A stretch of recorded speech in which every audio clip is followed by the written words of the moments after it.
Vous êtes SDF? Pire, je suis députée à l'Assemblée nationale. S'il vous plaît, une pièce ou deux? Vous êtes député et vous faites la manche? Bah, évidemment, je gagne que 5 000 € par mois. Je suis bien obligée de me serrer la ceinture. Et là, ce gros dossier que vous allez déposer, c'est un projet de loi? Ah non, non, c'est mes notes de frais. Pour l'année? Ah non, non, non, pour cette semaine, hein. Avec 5 000 €, vous n'avez pas l'impression d'être décroché de la réalité? Ah non, je suis ric-rac. Ça m'empêche pas d'être proche des Français. Tout à l'heure, au feu rouge, j'étais à ça d'un Français. Alors là, vous êtes au Café Bourbon. Voilà, mais nous, on l'appelle le Café de la Poste, hein. Pourquoi? Ah, parce que c'est là qu'on reçoit toutes nos enveloppes. Non, mais le plus honnête, là-dedans, c'est Rémi. Et Rémi, il est député de quoi? Ah, il est pas député, il est serveur. Mais c'est normal que les Français se posent des questions sur la corruption des députés, parce que là, le fait de ne pas avoir voté la loi qui interdisait l'utilisation du glyphosate, c'est quand même super bénéfique pour des grosses sociétés. Non, mais arrêtez. À quelle grosse société ça profite d'empoisonner des gens? Votre bouteille, madame. Finalement, Jean-Luc Mélenchon et François Ruffin, là, toutes les manifs qu'ils organisent, ne servent à rien. Non. Mélenchon, il a fait comme Macron en français. C'est-à-dire? Mais il les a fait marcher. C'est aussi dans cette Assemblée nationale que Jérôme Cahuzac, il a dit les yeux dans les yeux qu'il n'avait pas de compte à l'étranger. C'est là qu'on se dit qu'il a quand même un petit problème de strabisme, hein? Il est quand même passé devant le juge. Oui, il est passé, oui. Il s'est pas arrêté. Cahuzac, il va pas en prison alors qu'il a 2 ans ferme. Et il y a cette fameuse histoire du SDF qui a volé des pâtes et lui, il est allé en prison. Non, et ben ça lui fait un toit. Mais la justice américaine, c'est pas la même, puisque par exemple, Monsieur Weinstein, lui, il a dû se livrer lui-même à la police à New York. Mais c'est super qu'il se livre tout seul. Pourquoi? Ah bah comme ça, on n'a pas à payer des frais de port. Monsieur Macron, le fait d'être président, ça lui permet quand même beaucoup de voyager. Par exemple, là, il vient de rencontrer Monsieur Poutine, qui a été élu d'ailleurs avec 77% des électeurs russes qui ont voté pour lui. Oui, les 23% seront enterrés jeudi.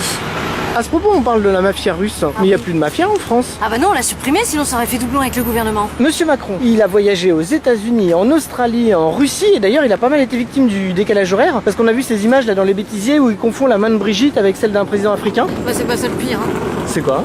Bah le pire c'est qu'ils s'en aperçus que le lendemain matin. Il a dit qu'il assisterait au match de l'équipe de France qu'à partir du moment où il serait en quart de finale. Oui, mais c'est normal, Manu il fait à l'équipe de France comme il fait aux Français. C'est-à-dire? Bah il s'y intéresse qu'à partir d'un certain niveau. Vous allez suivre la Coupe du Monde? Oui. Et nous les femmes on adore la Coupe du Monde. Ah oui? Oh bah c'est super, moi ils me font rire les joueurs de foot. Vous avez vu, ils se prennent un coup dans la tête, ils hurlent par terre en se donnant les jambes. Hein? Pour une fois que c'est les hommes qui simulent. Je vous présente le Sénat. C'est la maison de retraite des députés. On dit qu'on privilégie pas les vieux, pardon, mais alors ici vous en avez du vieux qui ont du pognon. En parlant des retraités, il y a ce fameux retraité là qui a fait un doigt d'honneur à Monsieur Macron. Lui, il risquait quand même 6 mois de prison ferme et 7 500 € d'amende. Mais c'était quand même super lourd là comme menace de peine. Ils auraient pas pu lui donner un travail d'intérêt général? Oui, mais je crois qu'ils ont considéré que de faire un doigt d'honneur à Monsieur Macron était déjà un travail d'intérêt général. Là, je vois le dossier que vous avez dans les mains. C'est ce que vous avez reçu au bar tout à l'heure avec l'enveloppe? Oui, c'est une petite... En fait, c'est pour faire passer un bidule sur les OGM, pour produire plus, pour gagner un petit peu plus de thunes. Oui, mais c'est quand même pas très bon pour la santé, il me semble. D'ailleurs, c'est devenu de plus en plus cher d'acheter de la nourriture saine. On a mis en place un petit système. On s'est rendu compte que mieux nourrir les gens, du coup, ils vivaient plus longtemps. Voilà. Donc, on a augmenté le prix de la nourriture saine. Comme ça, les pauvres crèvent plus vite. C'est ce qu'on appelle la sélection naturelle. Vous avez pas peur de la diffusion de ce reportage? C'est quand même des preuves flagrantes de corruption. C'est corrupt quoi? De corruption? Pourquoi non? Regardez, Cahuzac qui devait faire 2 ans ferme, il a rien eu. Sarkozy, toutes les preuves qu'il y a contre lui, il a rien eu. Sans oublier les Balkany et toute la clique là. Non, il va rien se passer, pourquoi? Les gens vont rien faire. Ah si. Vous marquez LOL à la fin de votre vidéo?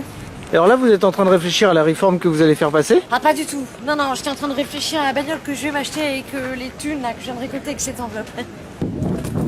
Je peux avoir mon ballon, s'il vous plaît? Tiens. Pourquoi t'as éclaté ma planète? Eh ben parce que c'est pas la tienne. Non, c'est pas tout, j'ai une réforme à faire passer, moi. Bien, mes chers députés, aujourd'hui nous allons faire voter cette loi qui nous permet de nourrir abondamment nos concitoyens.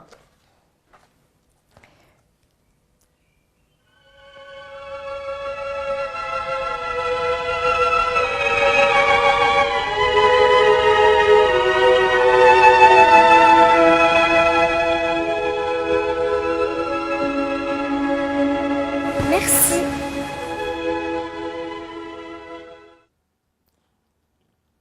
Je suis désolée, je ne veux pas être responsable de ça.